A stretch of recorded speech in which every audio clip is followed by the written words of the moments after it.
স্নিগ্ধ আলোয় ঝলমল করছে কাতারের দোহার রাস্তাঘাট। পবিত্র মাহে রমজান উপলক্ষে সাজানো হয়েছে পুরো শহর। সন্ধ্যা নামতেই পুরান দোহা বন্দরে গর্জে ওঠে ইফতারের কামান। কাতারের সশস্ত্র বাহিনীর সদস্যরা ঐতিহ্যবাহী এই রীতি মেনে ঘোষণা দেন রোজা ভাঙার সময়ে। খাবার বিতরণ করা হয় উপস্থিত দর্শনার্থীদের মধ্যে।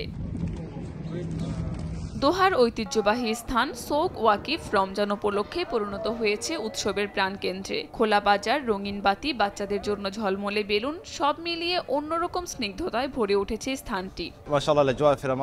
সৌক ওয়াকিফে রমজানের পরিবেশ সত্যিই অসাধারণ। ঠান্ডা আবহাওয়ার কারণে অনেক ভালো লাগছে। ইনশাআল্লাহ এই বছরটি অনেক ভালো কাটবে।